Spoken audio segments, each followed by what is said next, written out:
Yo, hello, hello, hello. Hello. How you doing today, man? I'm doing good. How are you doing? You know what? I can't complain. I just ate, so I'm happy. Not gonna fall asleep on me, right? No, no, not this time. Promise you. Okay. So what are we talking about today? Passive versus active learning.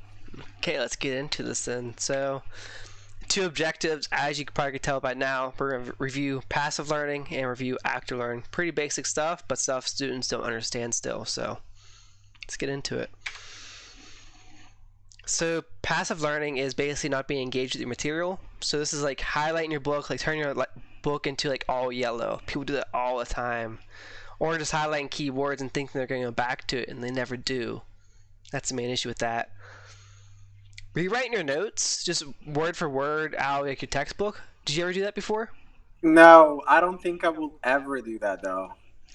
That seems so tedious. Yeah, it's very tedious. I had students in my class at every PowerPoint they'd rewrite it out before class every time because they're like, Oh no. you learn if you write it out, which is true, but you also learn if you put it in your own words. So if you write it out but you put it in your own words, that's active learning, not passive learning. But Right. rewriting notes exactly how it says in the paper, bad idea. Don't do it. I have so many people in pharmacy school that did this, and they're like, studying takes so much time. And I'm like, I'm studying 1 hour a day. What are you talking about? So, um, what? yeah, Who studies basically, 1 hour a day? that's You that's, study 1 hour a day? that's how I did in pharmacy school, all pharmacy school. Oh my goodness gracious. Power Bonky. Yeah, dude, Anki, if I would have known, man, I'm telling you, would have passed with straight A's on all my college classes. Straight A's. And then the third point is reading PowerPoint slides over and over again, just trying to Dude, get it in your everyone head. does that. That's what I did. That's what I did in college. That was like the whole thing. I printed all the PowerPoint slides. I reread them all, reread them, reread them. I was like literally eating, rereading them, like anything. And I learned actually in my physiology class, it takes you 5 reps to actually know material. So I tested it out before an exam. So I did really bad in my first exam. My second exam, I read each PowerPoint over one time every night, and that's it. And I did that for 5 days straight. I knew the PowerPoint slides really well by the end of the 5 days.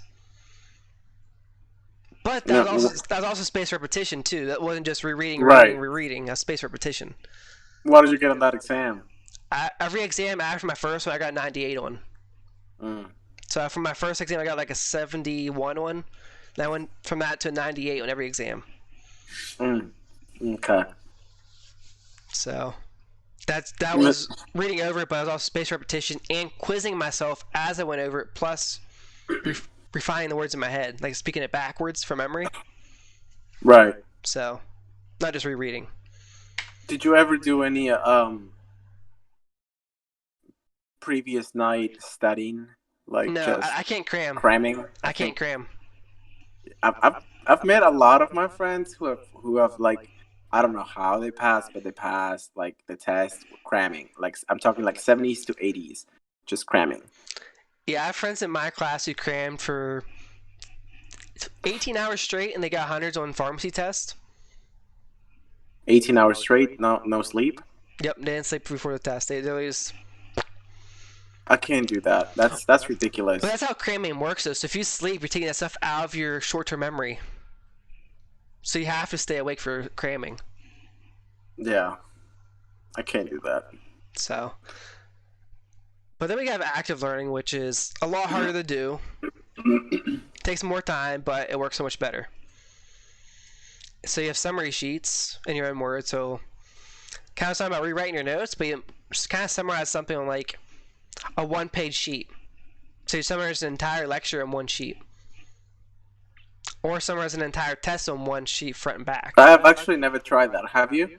Yeah, it works pretty well. I have a lot of friends who did that, and then for one exam, they might have like 2 pieces of paper they didn't even have memorized. That's it, instead of 2,000 PowerPoint slides. So were they just writing the things that they needed help with, or were they writing like They're summarizing everything? the PowerPoint, so they're like putting the main ideas, like basically put the objectives Right, right. and fill in the But objectives, but like summarize it. Like instead of like saying an entire sentence, they put like a keyword that reminds them of the entire sentence. Okay. Okay. I see what you mean. Interesting. It's kind of like I the don't think. Feynman method. So if you use these summary sheets, you use the Feynman method then to relearn this, to do this summary sheet. Yeah, I don't think I would have tried that. It's hard to I do. think. Yeah. I don't know. I've actually never tried that before. I think I'm gonna. I think I do want to write some of the questions from Anki from the MCAT that it's like they're hard for me to or they're like just hard for me to get into my brain. Um, just to like look over them again. Summer sheets do help a lot now though. Like looking back, so look at my summer sheets for pharmacy school, and like they weren't super good, but they were decent. So now I can look back and be like, okay, that's the main treatment for depression. That's the main treatment for anxiety because they're all in the same test block. Okay. So I can look back real quick right now and be like, okay, that's the treatment. That's the treatment. That's the signs and symptoms. Done. So that's all in one like document now. Instead of flipping through PowerPoint slides. Number 2 in the list, we have Anki. As you know in this channel, we love Anki. Anki's love. Anki's life. So Yeah. nothing. You already watched our other videos on Anki. If you haven't, well, go watch them.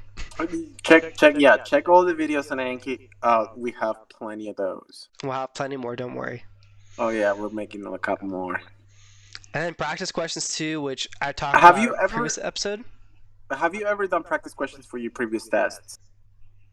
Yeah, I mentioned I think another video where I made a 40% on a law exam without doing practice questions, and I started doing practice questions. I went up to a 95 on the next 2 exams. Interesting. I have actually never tried the practice questions. All I did through college was like memorization and just trying to understand the concept. Those work in undergrad, but like after undergrad, you really need practice questions. You need to learn how test makers are actually thinking, or how people actually put the stuff into questions. Yeah, and I feel like summary sheets and all and Anki I think will help me. That's why for like the step 1 and stuff, they really recommend you do New World because that's like test questions galore. You're really just doing test questions, test questions. Oh yes, yes, yes. You told me about that page. Yeah. So there's that as well. And then summarize. If you're reading a book, summarize like a book paragraphs after you read them in your own words. So like in pharmacy school, we'll have to read about 40-page chapters for a quiz that's the next day. And so instead of reading the entire thing over again, I'll write like short summaries after every like big point. Like first paragraph would be pathophysiology. I'll write a short summary of like the main points of the pathophysiology after I'm done reading. Yeah, I have actually done that for articles that I had to write, that I have to read. We had several articles from my classes, for political science classes that we had to read, and like you have to review the articles to be able to mention them. So I just kind of they teach you how to review an article, how to read it, how to read it fast once over, how to read it again in more detail, and then you have to write some sort of points and summary plots and everything. So whenever you just look at the plots, you just remember the whole article. You don't have to reread the whole article again for the test or for like recalling in a debate or something. You think it helped you? That actually did work for me. So I do that all the time. Whenever I did read an article, I have to print it. Like I have to have it like print it. I can't just type it up. So I write up the points on top of the page, like right above the abstract or the concept. I type the points and a summary of what the article is about. So whenever I actually go look at the articles that I have printed, I can recall the whole, the whole topic. I do this with my iPad all the time. I'll download the article and just write and like zoom in real big and zoom in like the paragraphs right in. I think I need to get myself more into doing that on my iPad too, because I feel like medical school is gonna be like right on your iPad or right on Google Docs or right on like online. So yeah, most med schools I think you use Macs or iPads, but most people seem like iPads now. I've been seeing on Instagram. Yeah, So I've been seeing a lot of that. I think that's it for this video, guys. If you have any questions about active or passive learning, leave them below. Like, comment, subscribe. We'll see you in the next video. All right. Peace.